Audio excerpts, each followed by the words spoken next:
Hola, ¿qué tal? Buenas tardes. Bienvenidos al Mali Directo número 12.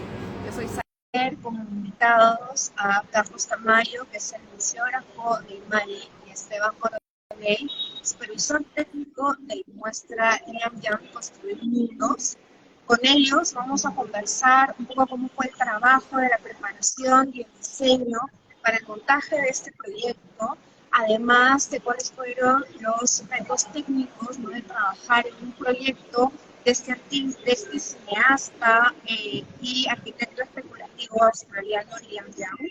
De hecho, para este proyecto, Liam trabajó con seis instalaciones por forma, además de drones y una serie de accesos que le daban con las instalaciones de hecho vamos a conversar con Esteban. Además vamos a ver también los proyectos que han trabajado igualmente para este proyecto. El gran empresario, vamos a correr juntos con Esteban y Carlos, las salas están conectadas, entonces empezamos a hablar cómo fue trabajar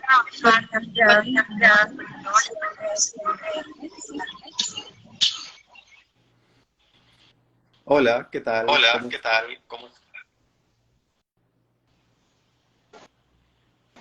con Ah, los audífonos Para que no se copie el sonido.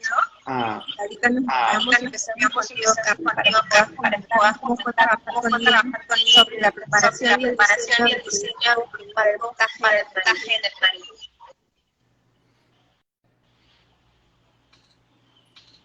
hola, ¿qué tal? Ahora Hola, ¿qué sí, tal? creo que ahora sí Ahora sí, ya me creo que ahora sí pueden ya me pueden escuchar porque creo que escuchar porque creo estamos que un poco como estamos un poco como traslapando sonido.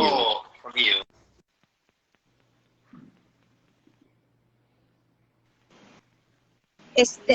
Esteban, si puedes ponerte micro, Sí, sí, sí, sería ideal ya para que estoy se con... acoplen un poco y todas las personas que están conectadas Ujú, puedan escucharlos. ujú. Ya, creo que ahora sí ¿Sí? ¿Ahora ya está está? mejor. Ya, Ujú, genial. perfecto. Entonces vamos a entrar a la sala Ujú, y continuamos contigo, Carlos. ya, buenísimo.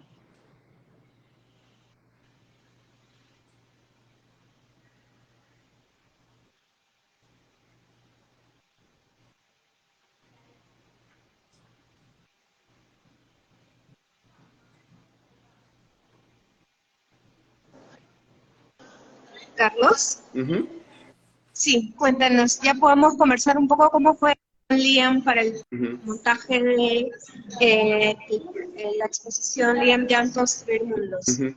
Gracias, Aira. Bueno, gracias a todos por conectarse. Yo soy Carlos Tamayo, jefe de museografía del Museo de Arte de Lima y, bueno, y el museógrafo de esta muestra. Trabajar, de hecho, con Liam Young, él como artista y además también como arquitecto, fue una experiencia completamente diferente a lo que ya hemos trabajado anteriormente en el museo. Fue, de hecho, un enorme reto poder implementar una muestra así de tecnológica en un museo como el nuestro, que es un edificio patrimonial, histórico, y que finalmente poder como llevarlo a este nivel en el cual como todas estas capas más como que tienen que ver con equipos audiovisuales, jugar mucho con temas de luz y la calidad de las proyecciones fue algo que no habíamos como, no nos habíamos afrontado algo tan masivo como esto, ya que si bien habíamos tenido la experiencia anterior con la muestra de Joanny Le Mercier de Paisajes de Luz, que también fue una muestra que se hizo en conjunto con Telefónica, creemos de que justamente la experiencia a partir de esa muestra nos llevó a poder, igual siendo un gran reto, poder implementar esta muestra ahora. Eh, bueno, la experiencia propiamente con el artista fue un trabajo que se hizo a distancia en su momento. Fueron varias reuniones que tuvimos con el artista, mostrándole como la propuesta museográfica en planos, en alzados, para un poco como que él también pueda como entender la propia configuración del palacio y específicamente de las salas y cómo estas se iban a dividir. De hecho, varios de, uno de los requisitos de esta exposición es que iba a ser una muestra lineal, es decir, secuencial, porque son seis piezas que se muestran, entonces son seis áreas que tiene la propia muestra dividida en dos salas del museo. Tenemos dos en la sala 3, que es el primer espacio que tú visitas, y luego tenemos otras cuatro en la sala 1, que es donde continúa y finaliza el recorrido. Entonces, hay un orden de ese recorrido y ese orden es el que teníamos que ver cómo lograr adaptar en nuestro museo, considerando que son ingresos y salidas, en este caso en la sala 3 es un mismo ingreso y salida, pero en la sala 1 es un ingreso y salida diferenciado, porque el propio recorrido de la muestra te exigía que sea de esa manera, y además también la propia forma de cada sala, como te da esos lineamientos que de alguna manera tú también tienes que saber leerlos, poder convivir con estos y finalmente como poder desplegar como todo este contenido en esos dos espacios. Esteban, tú tal vez Esteban, tú tal vez algo. algo. Sí, ¿me logran escuchar bien? Bueno, muy bien. Sí te escuchamos. Bueno, ¿qué tal? Bueno, yo soy Esteban Coronel, estoy como supervisor técnico en la muestra de LIAM de parte de Fundación Telefónica. Lo que comenta Carlos en realidad es bien interesante porque todo el proceso que ha sufrido el museo para actualizar y entrar en el mundo de las muestras de arte y tecnología es bastante complicado, eh, por el hecho de que, como bien dice Carlos, es un espacio como patrimonio en el cual eh, tiene una serie de limitaciones y también no está preparado, no ha estado preparado en los últimos años para este tipo de muestras, ¿no? Entonces también es importante y sumamente interesante ver cómo es esta metamorfosis, ¿no? Cómo va cambiando de pasar de ser un museo mucho más clásico y preparado para muestras mucho más clásicas para entrar en muestras de repente arte más contemporáneo, ¿no? Y más tecnológico. Eso implica desde luminaria, cableados de video, aislamiento eléctrico, hay una serie de cosas bastante grandes, ¿no?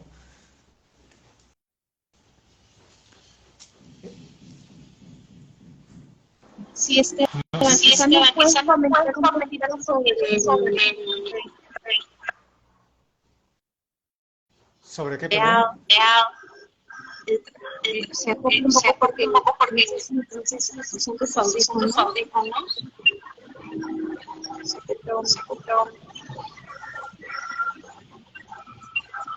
quizás se pueden poner Quizás en se pueden silencio poner un en momento. silencio.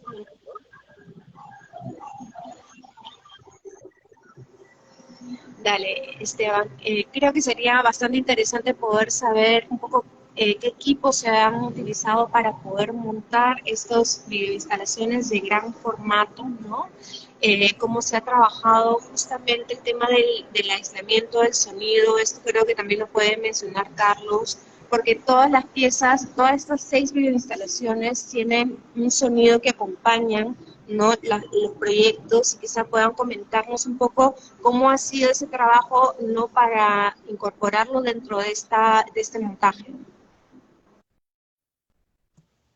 Sí, bueno, un poco la parte de la acústica, equipos y todo el tema, va justamente muy ligado con el tema de la parte arquitectónica del museo, ¿no? El museo, si bien de repente por ahí algunos ya los conocen, pero son salas muy grandes, con techos muy altos, y que tienen mucho eco, mucha reverberancia, ¿no? Entonces, uno de los problemas que teníamos era, al tener tantas piezas en una misma sala con audio, No todas se podían utilizar como normalmente se hace, utilizar desde los dispositivos de reproducción audífonos, y había que generarlo con parlantes.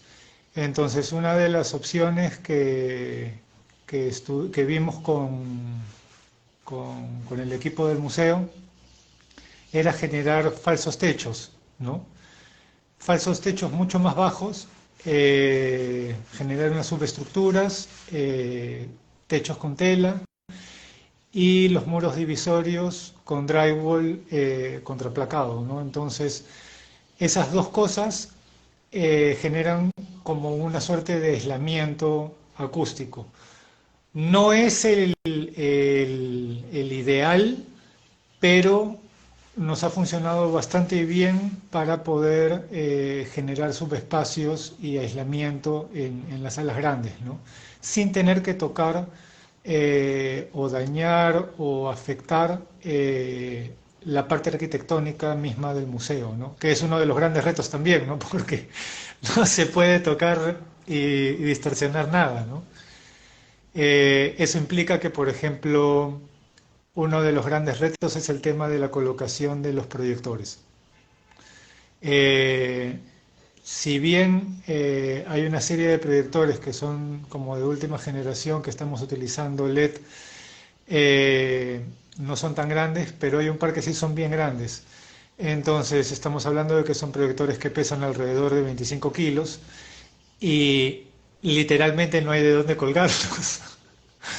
Entonces, idear algún tipo de estructura para poder soportarlos sin que afecte la estructura o las paredes mismas del museo es un tema bastante complicado, ¿no? Es un tema bastante complicado. Es uno de los, y creo yo que es uno de los retos que normalmente se presentan en varias entidades del mismo tipo y que por lo general es lo que hace echar para atrás a las entidades y no apostar por cuestiones más tecnológicas, ¿no? Porque implica todo un reto de ambientación, ¿no?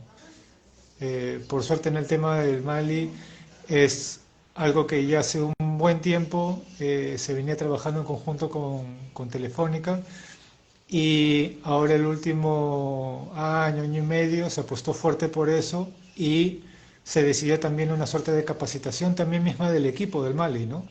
Que eso también es bien importante, ¿no? Trabajar en conjunto, ¿no?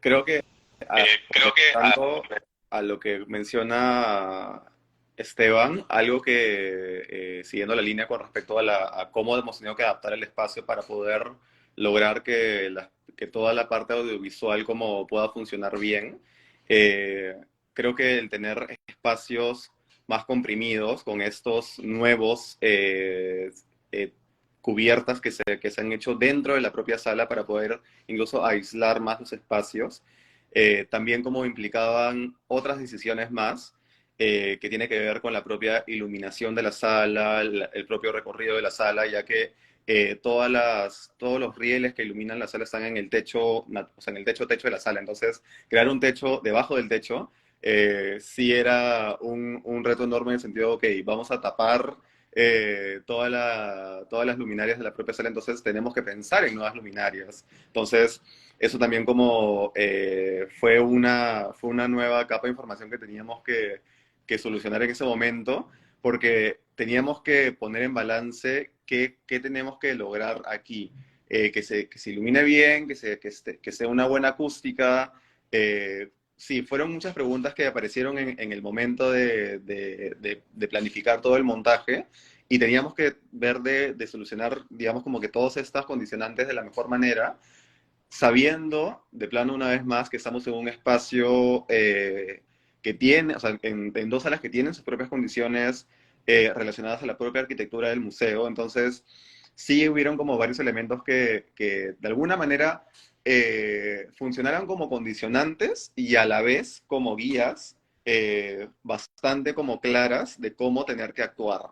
porque tampoco podemos ir contra la corriente y hacer algo completamente que vaya en contra de la arquitectura del edificio, porque eso es finalmente dispararnos a los pies, por así decirlo. Teníamos que amarrar todo súper bien para que todo como se hile naturalmente. Y creo que funcionó bastante bien eso. Creo que yo personalmente creo que no hemos como forzado el espacio, además creo que lo hemos aprovechado bastante bien para aprovechar justamente esa escala que tiene. O sea, ahora que estamos en este espacio de aquí que es este Planet City, como ven aquí ya el espacio cambia, ya no hay un cielo raso construido, sino ya es el propio techo de la sala. Entonces ese cambio de escala creo que también es algo muy bacán que tiene la naturaleza de la sala. Entonces hay una proyección bastante grande ahí. Las propias columnas de la sala conviven bastante bien con el espacio. Entonces, ha sido un trabajo bastante como incisivo y bastante como meticuloso en estudiar finalmente los lineamientos de esa sala para poder lograr como que finalmente toda la parte visual pueda como funcionar y fluir bastante bien. Carlos, quizás nos puedes comentar sobre la señalización, bueno, el diseño gráfico que se ha trabajado puntualmente para este proyecto y también un poco en diálogo con el trabajo de iluminación, ¿no? Que requiere para la presentación de estos proyectos requiere también un trabajo muy, muy detallado de iluminación para que se pueda concentrar, ¿no?, la información de las piezas, pero también se pueda resaltar un poco todo el contenido dentro de los textos, ¿no?, que acompaña cada pieza.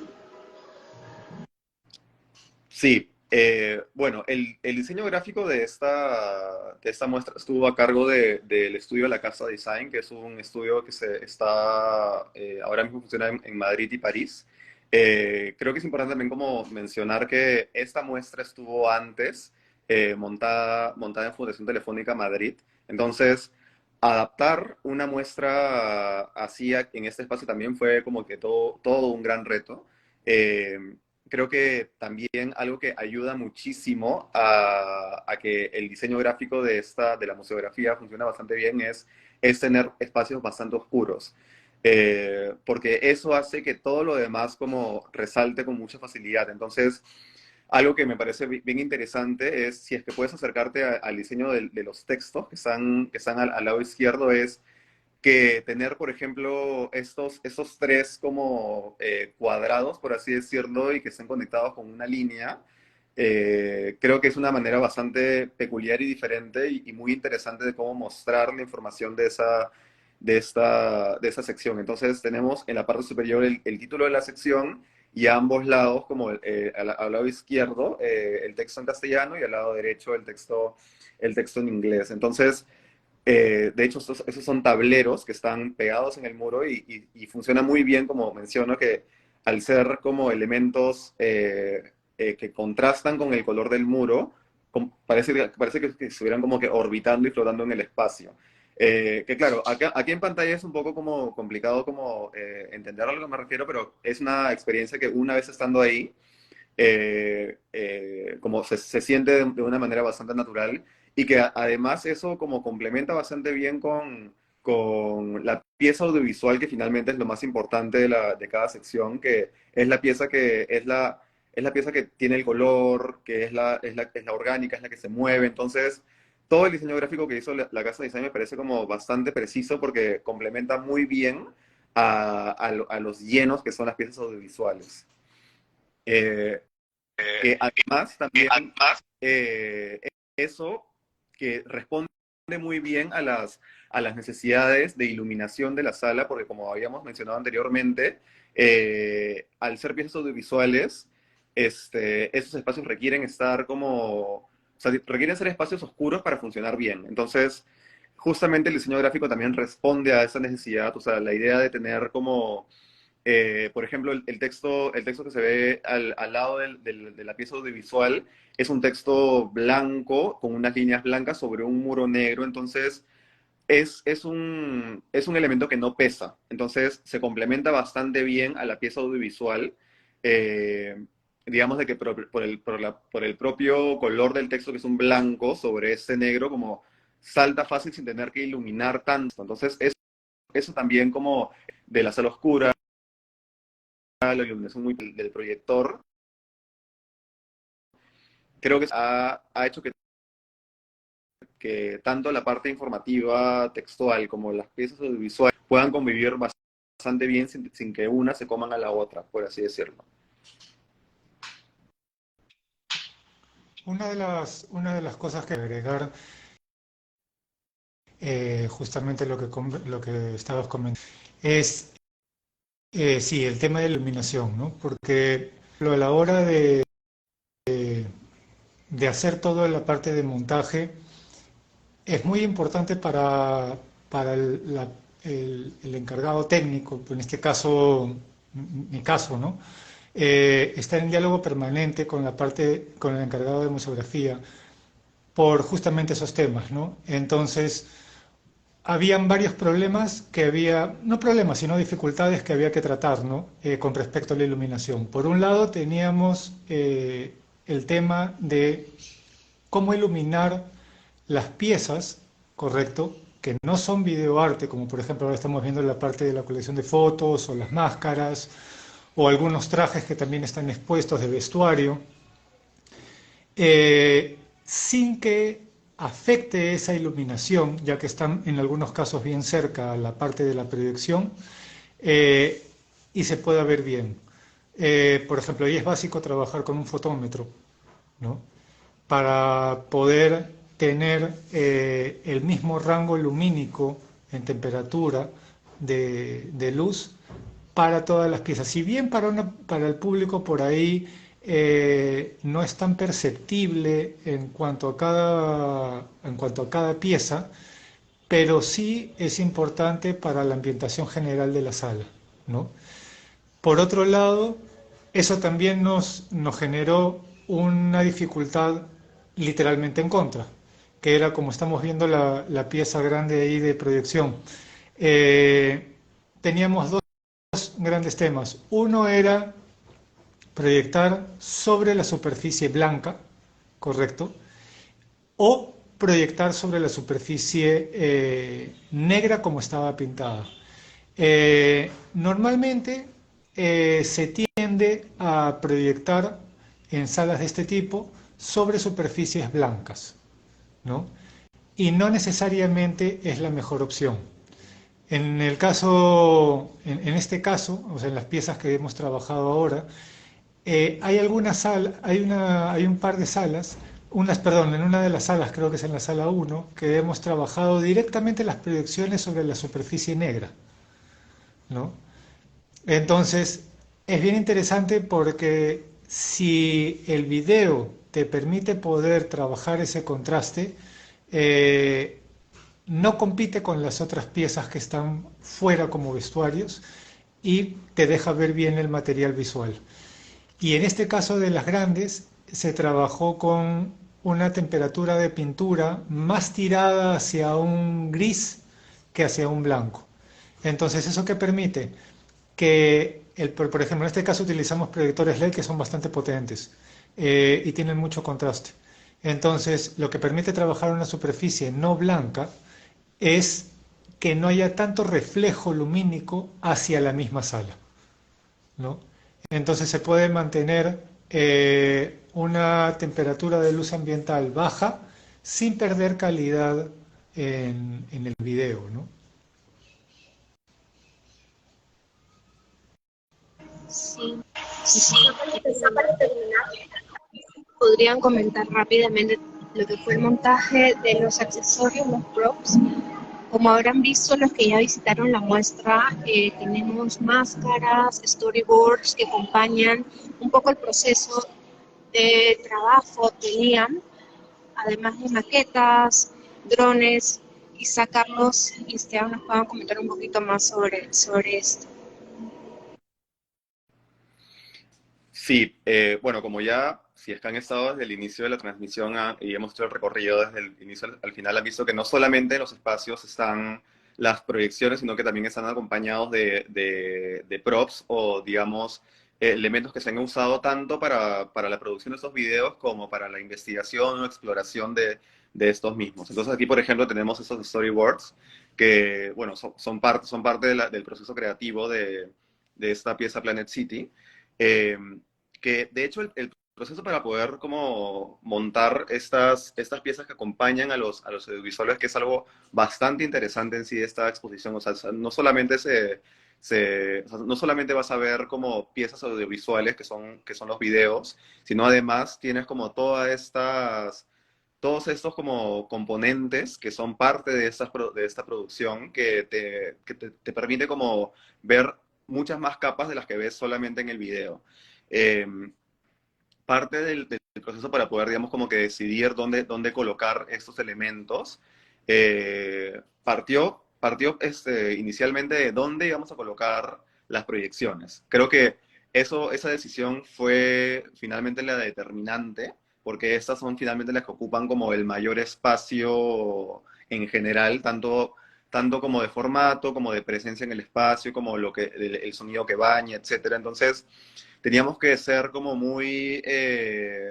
teníamos que ver mucho el espacio, entender cómo funcionaba el espacio ya con la proyección prendida para ver cuál era la luz que botaba, cómo se distribuía el sonido, cuáles eran como de las perspectivas que se formaban por los muros de drywall que hemos construido, la propia escala de la sala por la altura que tenía, si es que tenía el cielo raso o no. Entonces, todos esos como condicionantes y lineamientos nos ayudaron mucho a decidir dónde colocar esos elementos que hacen que el espacio se vuelva incluso mucho más dinámico, que puedes sentarte a ver la proyección un momento, si quieres puedes pararte y ver, por ejemplo, esta pantalla que es un corto que dura aproximadamente 20 minutos, que es parte de toda la investigación que se hizo para que se haga la pieza audiovisual. Luego también están las fotografías, las máscaras que están al otro lado de la sala, los textos, los datos. Entonces son como muchos como elementos que orbitan respecto a la pieza audiovisual, que hacen mucho más como interesante el espacio en sí. Entonces, eso, por ejemplo, a nivel como museográfico, creo que aporta mucho a la propia experiencia o sea, de ver esta muestra, para que puedas como tener como esta información llevada como a otros elementos, como ver que la máscara que ves en el video es la misma máscara que estás viendo en vivo y en directo a un lado de la sala. Entonces como que estos acercamientos entre lo que ves a través de un video y lo que puedes ver como en propia materialidad hacen que se vuelva una experiencia bastante como rica. Sí, una de las cosas también también es importante, por ejemplo, en muestras como esta, que no solamente son eh, piezas de video, sino que también hay, como dice Carlos, maquetas, vestuario, máscaras, una serie de elementos que acompañan la misma muestra. A veces pasa, y en este caso pasó, que una de las piezas sufrió un pequeño daño a la hora de que llegara, ¿no? Entonces, ahí también es muy importante, por ejemplo, en el Mali es súper importante el trabajo previo que hace a la hora de llegar las piezas con la gente de taller, que hacen toda una serie de chequeo de las piezas, las revisan en la medida que puedan trabajar, limpiar las piezas, genial. Pero en uno de los casos, con una de las piezas de uno de los drones, sufrió un daño en el viaje, suele pasar, no es nada tan raro. Entonces, ahí, por ejemplo, si es que el artista llega, se espera al artista o se llevan indicaciones a distancia con el artista para ver cómo proceder, ¿no? Entonces, por suerte en este caso, Liam estuvo acá creo que 4 días, algo así, y pudimos ver de reparar con él, o sea, siguiendo sus indicaciones, cómo reparar el dron. Que los drones que se ven en la muestra son literalmente los que se han utilizado para filmar el corto, ¿no? Entonces, eso también es importante tener recursos disponibles para ese tipo de casos, ¿no?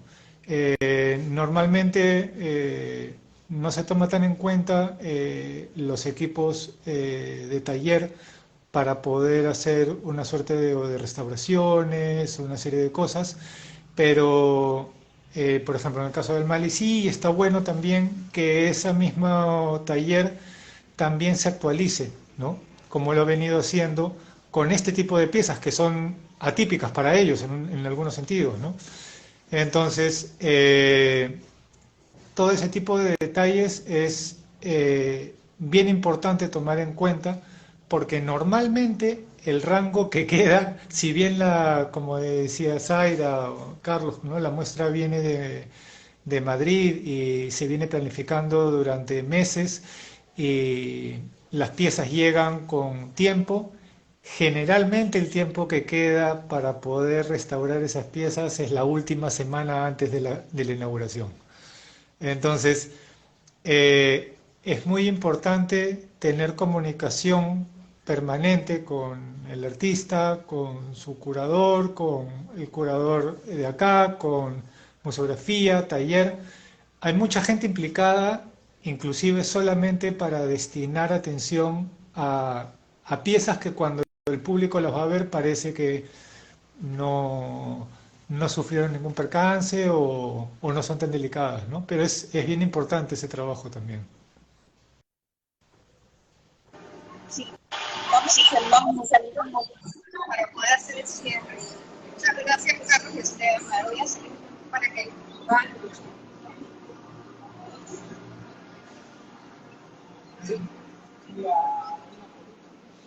Bueno, muchas gracias. Ahora sí me escuchan bien Esteban y Carlos.